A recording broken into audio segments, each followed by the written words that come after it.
Hello, Aries. Welcome to Dove and Serpent Tarot. My name is Paul. Thank you so much for letting me read for you. If Aries is your sun, moon, or rising sign, this is your tarot card reading. Remember to hit the like button, leave a comment, consider subscribing to the channel especially if this reading resonates with you. If there is anything you would like me to pray over or meditate upon or send positive energy toward, please let me know. Now, this is going to be a general reading, so try to be open and receptive to whatever may come through during our time together. I am merely the messenger. And I ask you to connect directly with each of these cards and use your own intuition to take you beyond the details that I might provide. And remember, Aries, that the most important part of any tarot reading is you. Wow. Fool card right off the jump. I think you're somebody that's ready for a little bit of like refreshing energy. You know, I think you're somebody that is still a kid at heart. I think you're someone that is always open to new experiences and is sort of ready to breathe in the fresh air of, of freedom, of putting the past behind us. The things that are in the rearview mirror are staying in the rearview mirror, getting smaller, right? And the things in front of us are coming closer, that we are traveling. We are sort of looking for ways to express our pure spirit, I think you're someone that's very playful. I feel like you probably have a very good sense of humor. I wonder if sometimes people in your life think that you, maybe don't take things seriously enough. I know, big shock. I think you do. I think sometimes it's the opposite. I think you take things too seriously sometimes. I think this card is really telling me that we need a little bit of this fool energy in our life. We need a little bit of freedom, a little bit of, carefree energy. We need a little bit of letting loose, letting go. We need to maybe not take everything so seriously, right? I feel like you're a very curious person. I feel like you probably have like 50 books lined up in your room that you've been reading a little bit here, a little bit there. You're just sort of going where the Spirit takes you. You're not saying, okay, I've got to read this one book, and when it's done, then I can move on. No, I feel like you're just kind of, to me, this feels like the better way to do it sometimes, where we have a lot of different things open at the same time. A lot of different tabs in our browser, a lot of different trains of thought in our heads, a lot of different books open on the table, and it's just, today I'm interested in this. And when the Spirit sort of prompts you to move into a different direction, that's what you do. There's sometimes with the Fool a lack of discipline. Do we always need that much discipline, though? Right? Sometimes I think it's good to just sort of improvise. It's good to rely just on your curiosity. Allow your spirit to just kind of go where it finds interest, where it finds novelty, where it finds something that appeals to you. Let's put this card into some context. Let's see sort of what energies are surrounding the Fool. The Fool is also a card of raw talent. Oh, we got the Ace of Cups. I feel like the Fool is being drawn like a moth to a flame, to something that is brand new. Yeah, look at that water energy. Knight of Cups. We're coming out of this Hermit energy, which is really cool. We've got a Knight of Swords, and we've got a Queen of Cups. Very interesting with the Knights. Both of the Knights are looking at the future. The Queen of Cups is looking at the past. And I think this is a very good configuration, a very good alignment of cards for the Fool specifically, because the Fool sometimes doesn't really know past, doesn't really know future. The Fool only knows what's going on right now. Is this new? Not even really do I like it or not. It's just, have I done this before? The Fool is always looking for novelty, always doing something new, always starting something that it's never done before. The Fool is always sort of transcending into always taking a step into an unknown place. Okay? And I think that's what you're doing. And I think that without these other cards, maybe you'd be a little bit foolish, you know? But we have the cards here that are saying, well, you're sort of looking before you leap. Yeah, but you're leaping, right? And that's very good energy. Another card, wow. 2 future cards and 2 past, right? The queens are always looking at the past. The knights are always looking at the future. We've got a 9 of pentacles, but a 9 of swords, the ace of pentacles. You're taking that step. The Fool is on the journey. You're setting off on something brand new. And I think that the way you're looking at it, you're trying to be a wise fool, if you will. You're looking at the 9 of swords and pentacles and thinking this could either be the greatest thing I've ever done or the sort of worst thing I've ever done. This is either the smartest move I've made or the dumbest move I've made. And those are 2 very extreme things. This is either going to be the best choice, the best opportunity, the best doorway that you've gone through, or you're kind of thinking, this could really crash and burn, right? So it feels like the stakes are high for you, all right? But the Fool energy is ready to go. The Fool is saying that there's no possible way that we could stay in hermit mode any longer. Okay, and I think the Fool is really, falling in love with something. I think you are, your heart is sort of yearning for something, burning for something, right? You got a fire in your belly towards something, this Ace of Cups. And you're going to be smart about it, but you're going to see where it goes. Okay, you're going to see where it goes.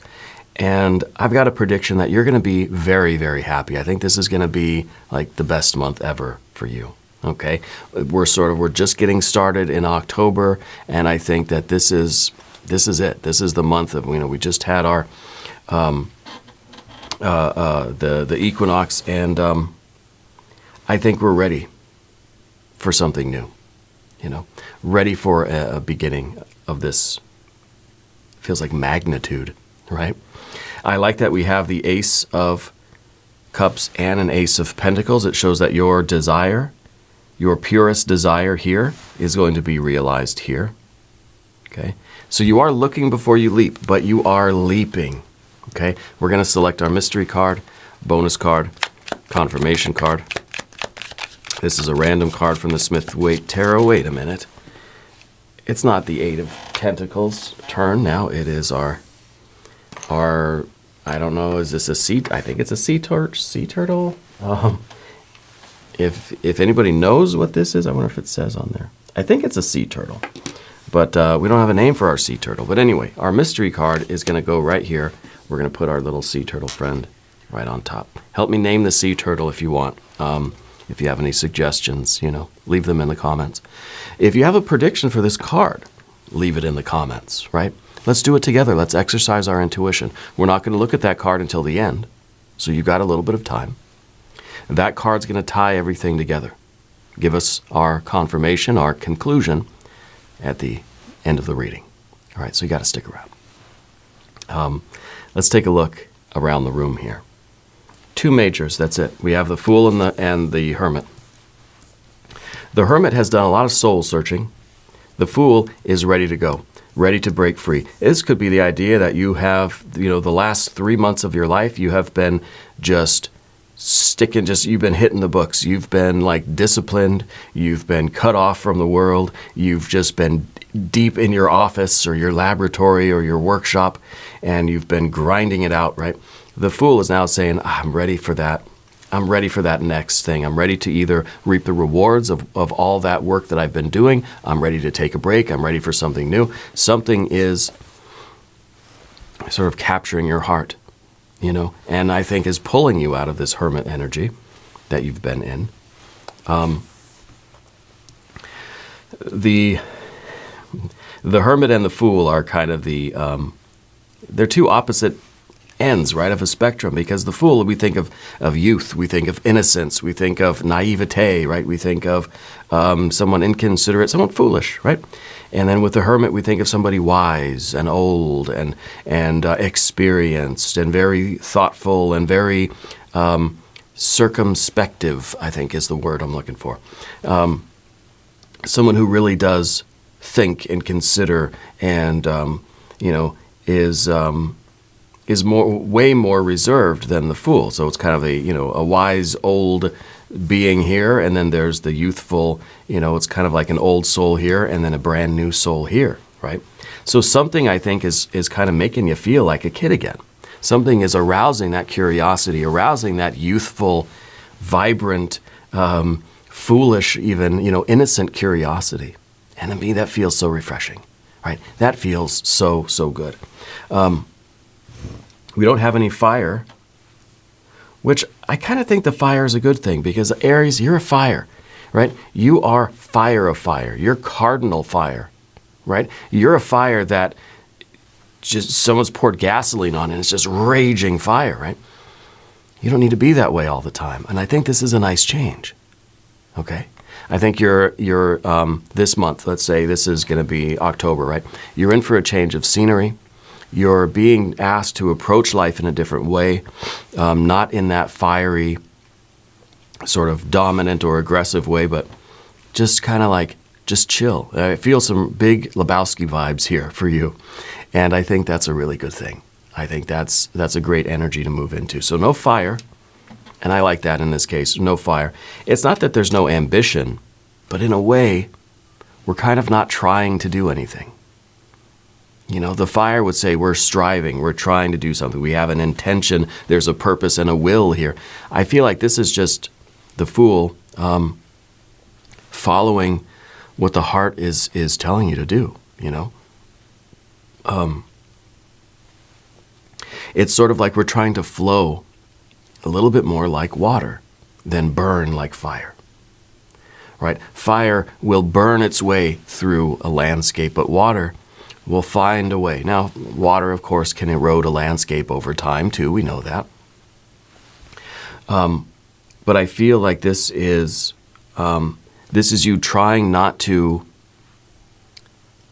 influence the situation so much. You know what I mean? Trying to just let things be how they are, and you're just going to flow through it and be a witness almost, I like that a lot. So no fire. We do have a bit of water. We got our 3 water cards here.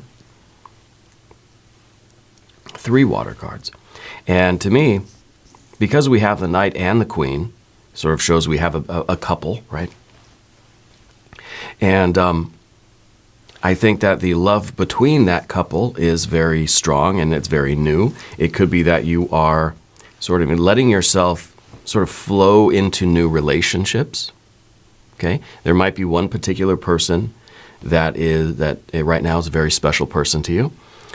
So this is about sort of letting yourself just flow into that situation, not trying to have any preconceived notions, not having any kind of expectations or ideas of what it's supposed to be or what it's going to be, just feeling it out.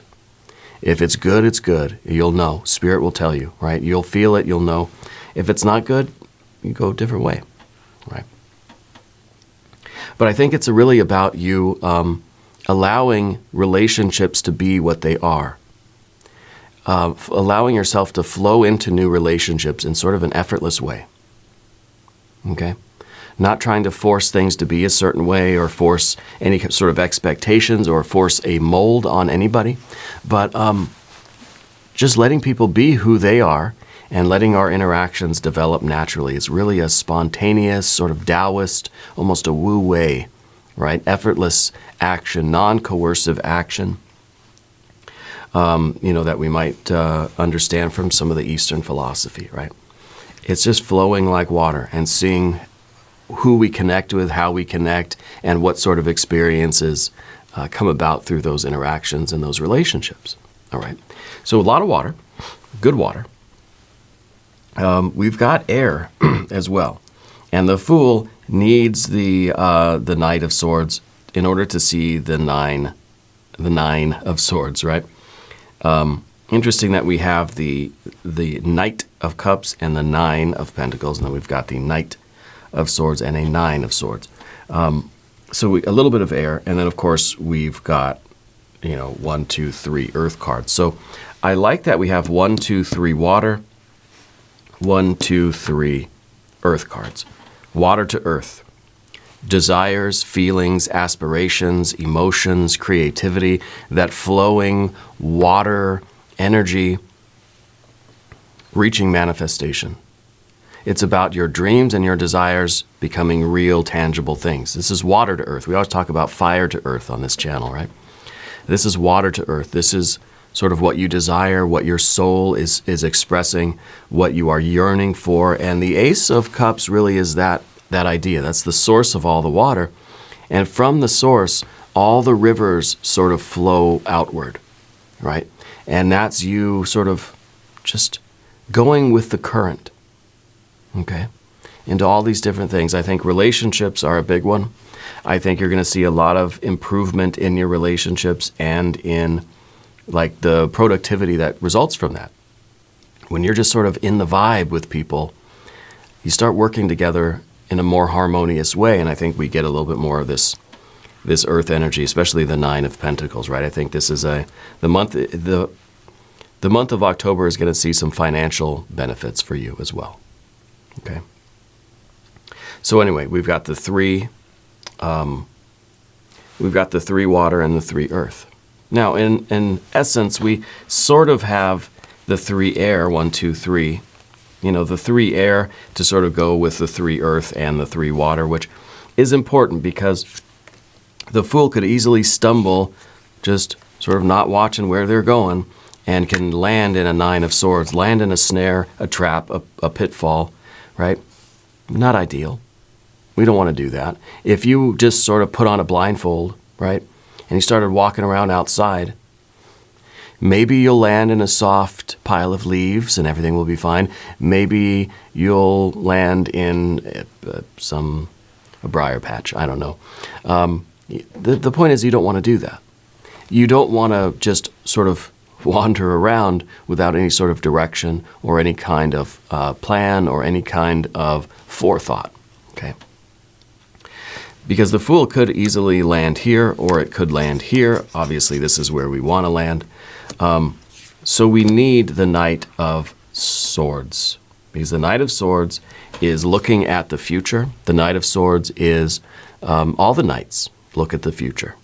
And what the Knight is looking at is sort of the end of the path, the consequences of your actions now. If I do this thing, what's going to happen? If I push this button, what's going to happen here? It's one of those movies where it's just like there's just some buttons, you don't know what they do. Push one, kind of gotta, you gotta follow the current of energy to see where it's going to take you.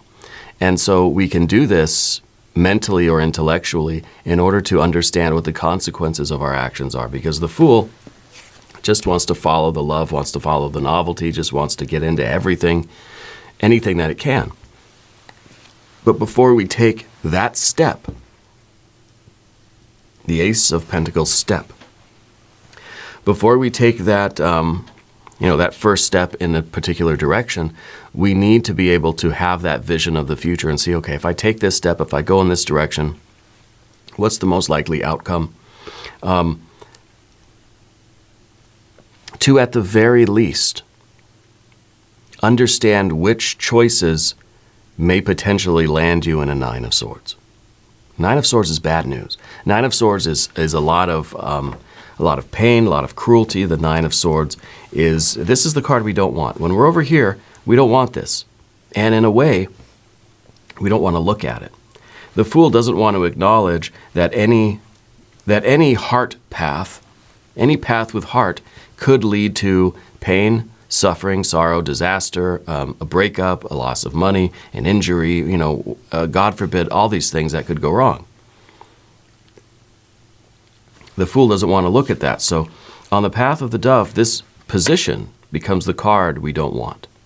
And in this case, I think it's a card we don't want to look at. Once we get to the path of the Serpent, of course, We need to look at this so that we can avoid that. Okay, that's a snare. That's a trap that you need to avoid, right?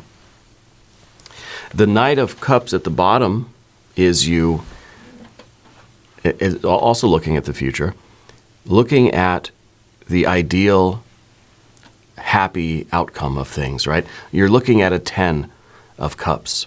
You're seeing what your long-term sort of emotional goals are. We're looking at how good this could be. Just as maybe with the Knight of Swords, we're looking forward at what are some of the worst case scenarios here so that we can prepare. What are some of the best case scenarios, right? And these are sort of, they're positioned in these opposite places. And so we're sort of weighing the options here. We're saying, okay, this could be, the worst outcomes are here, the best outcomes are over here. What path are we going to take, right? And I think that the Fool isn't trying to narrow it down so much to one particular path. So I feel that this is, again, it's sort of like water, that we're sort of just letting our heart open up, right? The heart chakra is opening up, and we're just being sort of guided by that energy. Now, at the same time, happening concurrently to that flow is the awareness of, okay, this path might be not so great. I'm going to stop this one right here. I'm going to move to a different path. And that's sort of the way that we can kind of nudge the river a little bit, or we can sort of steer the boat a little bit, all right? But this card is about you following your heart. And I think it's going to take you into a lot of sort of new relationships, a lot of old relationships that I think have gained a new ease to them. Yeah, there's sort of a new rapport that you're building with people, all right? Now, we got the Hermit in the background. I think that this was a period of maybe sort of a little bit of isolation, and maybe it's because you were focused on something very particular. Maybe this was that you were just in a sort of more of an introverted or even a more of a non-social sort of mood, and that's okay, right? I feel like it's switching now. I feel like the Fool is just ready. Maybe it was just the either the sort of hot, oppressive summer or the cold, oppressive winter, depending on where you live, which hemisphere. And so maybe now that we've had our equinox and we're moving into sort of autumn, or you're moving into spring, that it just feels like there is this refreshing energy. And now it's time. You just sort of feel it's a natural time for the Hermit to sort of, all right, I've done that focused work. Now it's time to just sort of be free and to do a lot of different things and to experiment. And maybe we're going to a lot of festivals or a lot of parties. We're going to a lot of social events. We're meeting a lot of people. We're just trying to put ourselves out there and enjoy everything that we want, everything that sort of feels right. Because for the last maybe 3 months, we didn't do a lot, right? We sort of stayed focused in other things. It could be the Hermit maybe has just gotten out of a relationship, maybe has just gotten away from a long-term career position or something, and now the Fool just has this youthful innocence that's just saying, I'm going to go out, I'm going to make mistakes. I'm going to go out and try to do things that I'm going to be very bad at, and that's okay. It's about having that novelty, having that newness in your life right now. And I don't think that you're destined to land in any of these pitfalls or traps, because we have that foresight. You know what the worst case scenario is, you know what the best case scenario is, and that's how you're gonna sort of steer the boat. Now the Queens look at the past. Okay, so the Queen of Cups is you looking at the past and realizing what things you don't want anymore. And this is looking at the past and kind of saying, been there, done that. The Fool is sort of checking in with the Queen of Cups and saying, have I already been to that? Have I seen that movie already? Have I eaten at that restaurant already? Have I already visited that country or that whatever it is? And the Queen is saying, yes, you've been there and you hated it. Or yes, you've been there and you loved it. Either way, the Fool is saying, well, okay, if I've been there once, I don't want to do it again. I want something new. I want something different. I want to go to the restaurant and try a different dish. I want to taste something I've never tasted before. You know, I want to learn something I've never learned before. You know, I was telling my wife yesterday, my wife Lenore, she does tea leaf readings over at Ula Tea Leaf Readings. Go sub her channel. I was just telling her yesterday that I wish I could take flying lessons, you know? And she's like, no. She's like, that's scary. Don't do that. Besides, it's very expensive. We can't afford it. I want to do something new, you know? I want to do something that I've never done before. I want to learn a new skill, or just, you know, I want to develop myself in some sort of way, right? And that's sort of a Fool energy. The Fool's a big fat zero. The Fool is saying, I'm a clean slate. It is a zero world right now. Let's fill it up. My bucket is empty. My trick-or-treat bag is empty. Let's go get some candy in here. You know? And so it feels like there's been that kind of a freedom or a release or a transcendence for you, where it feels like a clean slate. It feels like a starting over. And it feels like you're going out and seeing what you like and what you don't like now. And of course, the Queen of Cups is saying, well, you've already done that. So maybe we skip that one this time. We've already eaten enough of that candy. Let's try something else that we might like, right? And moving into the future, you don't know if you're going to like something. That's what the Fool is doing. The Fool's going to taste different things at the restaurant and just kind of, okay, that was disgusting. I love that one. And then we're kind of going to, you know, we're going to go back to both dishes a couple of times and then say, okay, you know, the novelty is worn off. I'm going to go do something new now. So it could be a process of sort of relearning what you like and what you don't like. Okay. Now, we're going to talk about the path of the serpent. As we do this, I would like to ask for your subscription if you haven't subscribed yet. What are you waiting for? It's totally free. It doesn't cost anything. It supports the channel. I appreciate that. I forgot to put my necklace on. I keep trying to grab my prayer wheel. I also have a bedtime story channel if you want to subscribe over there. It's called Dove and Serpent Bedtime Stories. I try to do 1 or 2 stories a week, so go check that out if you want, hoping to sort of get that channel off the ground as well. Yeah. So your general energy then goes over to the Queen of Pentacles. And the Queen of Pentacles is looking at the past too.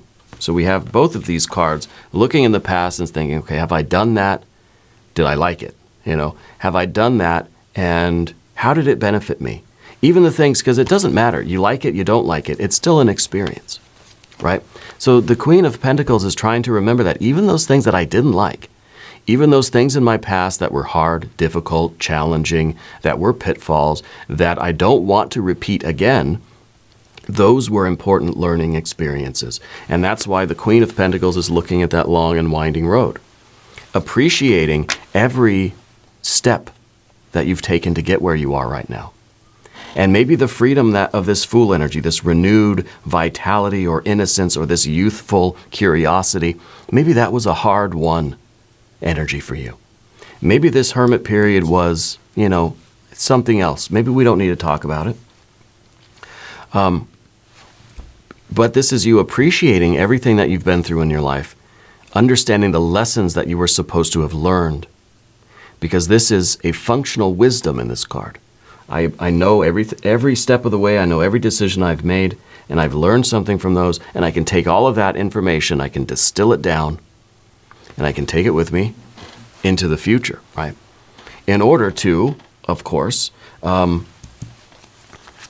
more pentacles than swords, right? I mean, what looks like a better option here? Of course, the swords. We don't want the swords, you know? But like I said, and once we get to the path of the serpent, we realize that we need these. We need to know that they're there. We need to know that we've already suffered a lot in life, so we know what to avoid, right? And the Fool now can have its pure curiosity and its innocence, and we can be safe in that energy.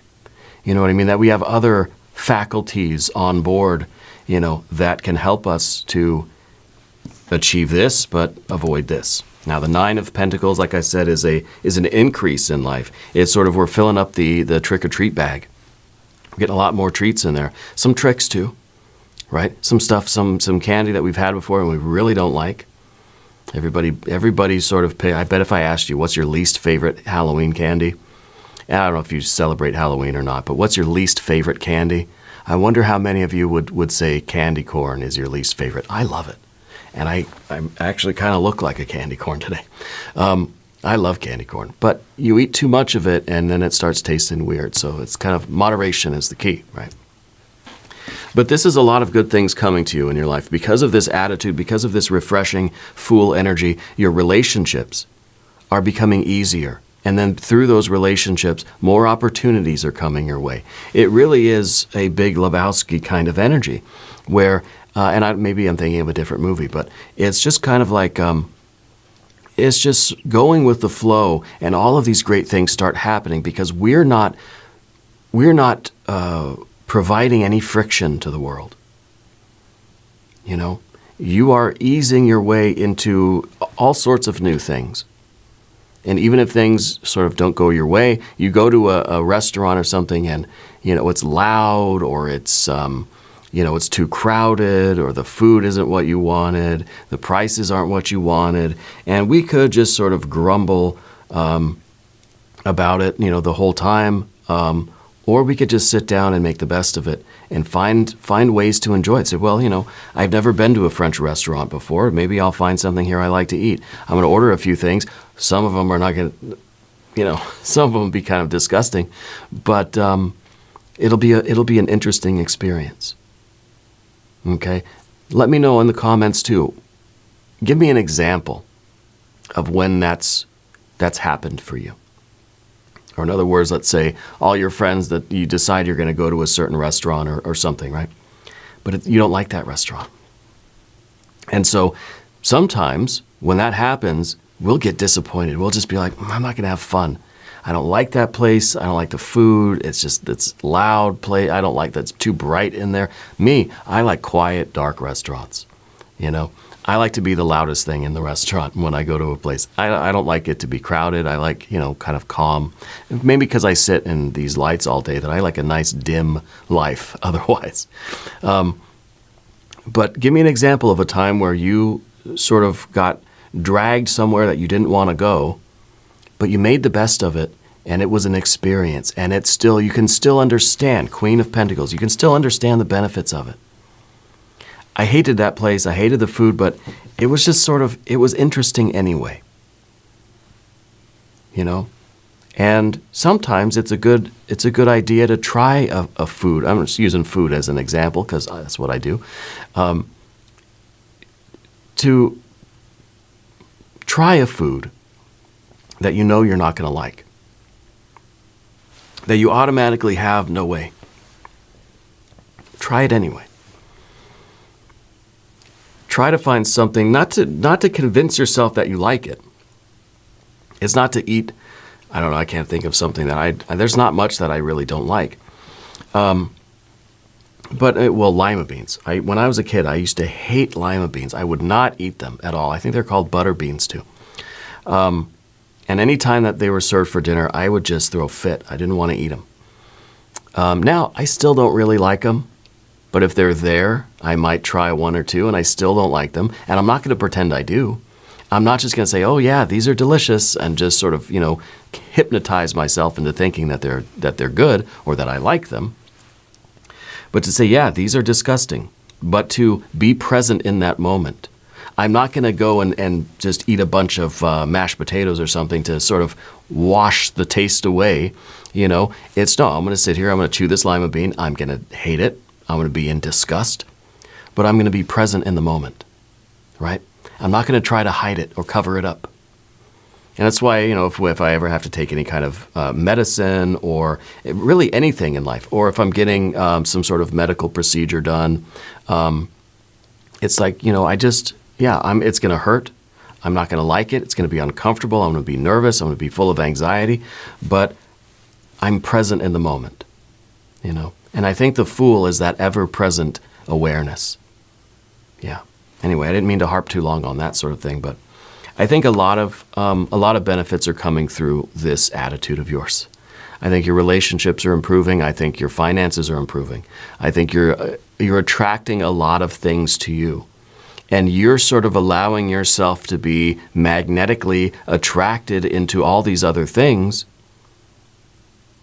that are going to work out for you. They're going to enrich your life. They're going to bring you new opportunities, new people, new places, new things, new resources. Okay. We have to be aware of the pitfalls and the dangers. The Nine of Swords here. And in some ways, the Nine of Swords is things that really don't taste good versus things that really do taste good, right? And sometimes we need to know where, okay, well, I don't like being in this place, but I'm with my family or my friends, and they all seem to like it. So, I don't have to like it, but I don't have to sit there and complain the whole time either, right? So we have to be aware of how we personally react to things. It's okay not to like something, right? But we don't want to ruin it for everybody else at the same time, So maybe it's one of those moments where we just have to sit there and be present and focus on the fact that we're with our friends or our family. And yeah, I don't like the food, but I like being here with these people, something like that. Being easygoing really is the name of the game right now, right?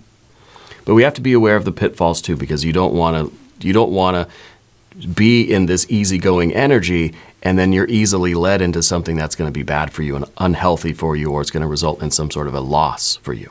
Okay, so that's why we've got the Nine of Swords, because you don't want to be a fool, right? You don't want to be totally ignorant of the possibilities of, the danger involved in certain things. But we have the Ace of Pentacles, and that's you taking that step. That's you going in those directions and doing those things, right? That's you taking very informed. This whole reading is about you looking before you leap. And that Ace of Pentacles at the end, this is you taking that leap, getting in that boat and going with that flow, being rather easygoing until, of course, there's a reason why you got to sort of step up and change course, Well, let's look at the mystery card. I know this video is getting a little bit long, rambling a little bit today. It's all right. I had breakfast before I started the readings. Usually I don't eat before I do the readings, but I ate a little bit today. I got a little bit more energy. Yeah. Maybe, I don't know, maybe we need a little bit of fire, maybe just a touch of fire. Yeah, let's see. No, Ten of Swords. The Ten of Swords is exactly what we need in this case, because it is the Knight of Swords looking at the Ten of Swords.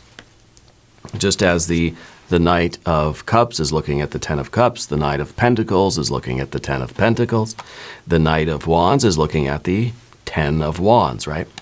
And now we see the we see sort of the end result of things now, for better or for worse, right? I think that this the Ten of Swords is also, to me, this idea of the birdcage. Right? That the Fool just wants to get out of the limited, restricted energy that we may have had back here with the Hermit. Okay? And I think that it is, it's one of those things where the world tries to convince you not to do it. No, don't go out there. It's scary. It's dangerous. Right? There are bad things out there. But the Fool is just kind of saying, no, I'm going to go out anyway. I want to go do it. I want to go see what is out there in the world. I don't want to stay where it's comfortable. I want to get out of the birdcage, right? So I think this is definitely the ending of a cycle for you and the beginning of a new, not even a new cycle really. Like, I feel like it's a new attitude. It's a new way of experiencing the world. And to not do it would be like stabbing yourself in the back. You would be betraying yourself if you sort of denied this Fool and went back to Hermit, right? You can't keep your Holy Spirit in, And so it would be doing yourself a disservice if you didn't let this Fool energy come about in your life and allow it to blossom and keep it safe, of course, but, to let it out and to let it explore the world a little bit. Yeah. So I think this is a good confirmation card. This does sort of tie everything up. And shows us that we are We're looking for the best paths, the most success, the most blessings, the most pleasure, but we have to be very aware of where the pitfalls are so that we can avoid them as much as possible. All right. Anyway, we're going to do an extended reading. If you want to stick around, there is a link up top. There's a link down below. New readings for Aries Mondays and Fridays. Be sure to watch both. Subscribe to the channel if you haven't yet. Also, Dove and Serpent bedtime stories. Also, my wife's channel, Lenore, she does Ula tea leaf readings. All right, you can find both of those in the video description. Leave a comment and let me know how you're doing. Let me know where in the world you're watching from. I want you to know that you're the most important part of Dove and Serpent Tarot. I thank you and I love you. And we're all in this together.